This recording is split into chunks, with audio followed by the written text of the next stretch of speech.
Name ist Dennis Schmelz, ich bin freiberuflicher Filmemacher und Fotograf aus Deutschland und ich arbeite überwiegend im Tourismus und der Werbung. Die meisten kennen mich wahrscheinlich über meine freien Arbeiten. In den letzten Jahren habe ich sehr viele Reisefilme gemacht, einige davon seht ihr auch im Hintergrund hier hängen.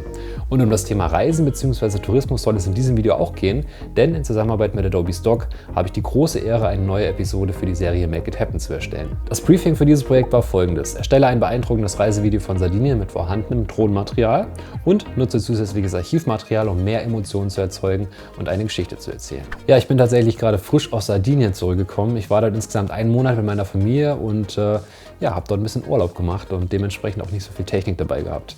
Ich hatte aber meine Drohne mit und habe auch mit der Drohne ein paar schöne Aufnahmen gemacht. Also ganz ohne geht es halt nie. Und jetzt ist es allerdings schwierig, nur mit Drohnenbildern, Luftbildaufnahmen einen Film zu schneiden oder gar eine Geschichte zu erzählen oder Emotionen zu erzeugen. Also da fehlen mir halt einfach jede Menge Bilder, die ich halt eben nicht habe. Und da kommt halt eben auch schon Adobe Stock ins Spiel, denn dort kann ich halt eben jede Menge lizenzfreies Videomaterial finden. Und nicht nur Videomaterial, sondern auch Fotos, Musik, Grafiken und die verschiedensten Vorlagen und kann die halt eben für mein Projekt nutzen. Ja, wie bin ich vorgegangen? Also als erstes habe ich dazu mein komplettes Drohnen-Footage erstmal gesichtet und einen Rough Cut in Adobe Premiere erstellt, um mir erstmal einen Überblick über das komplette Material zu verschaffen und auch zu wissen überhaupt, was ich an Material überhaupt noch brauche. Mein Ziel dabei war es, einen ca. einminütigen Film zu erstellen, der die Insel gut widerspiegelt und halt eben Lust auf einen Sommerurlaub auf Sardinien macht.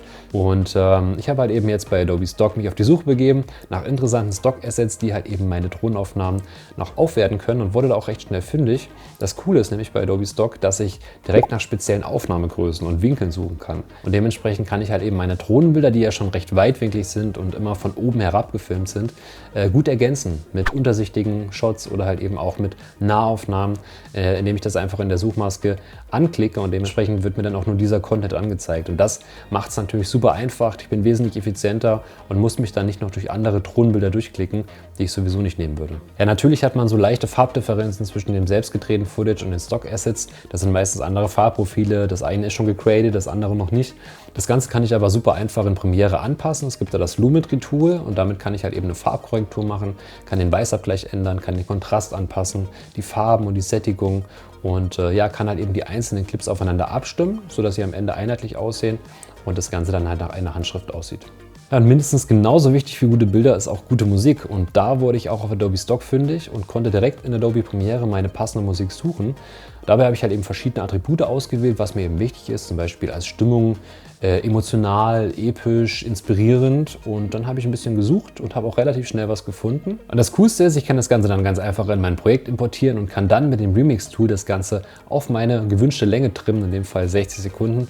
Klick da einmal drauf und dann wird das Ganze dann auf die gewünschte Länge getrimmt und ich muss keinen manuellen Musikschnitt mehr machen und das ist natürlich auch nochmal eine sehr große Zeitersparnis. Ja, um meinen Schnitt noch ein bisschen lebendiger zu machen, arbeite ich sehr gerne mit Speedramps und dadurch bekommt das Ganze ein bisschen mehr Dynamik und ich kann auch die Übergänge zwischen einzelnen Clips ein bisschen geschmeidiger und smoother machen als ein reiner Hardcut. Ich habe jetzt hier nochmal eine Letterbox drüber gelegt, damit beschneide ich das Bild oben und unten und habe halt eben diesen Widescreen-Effekt, den man halt aus dem Kino kennt und das nutze ich ganz gerne, um so ein bisschen einen cinematischen Effekt zu erzeugen. Ja, und das Einzige, was mir jetzt noch fehlt, ist ein Titel und den kann ich ganz einfach hier über das Adobe Stock Template mir runterladen innerhalb von Adobe Premiere.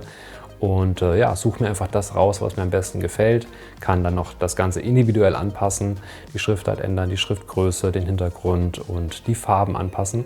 Bin da absolut flexibel und das sind so die letzten Schliffe, würde ich sagen. Und jetzt habe ich ganz viel geredet und euch hoffentlich neugierig gemacht und ich würde sagen, wir schauen uns den Film mal an und an dieser Stelle Film ab.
Ja, ich hoffe, mein Video hat euch gefallen und ich konnte euch ein bisschen Lust auf den nächsten Italienurlaub machen.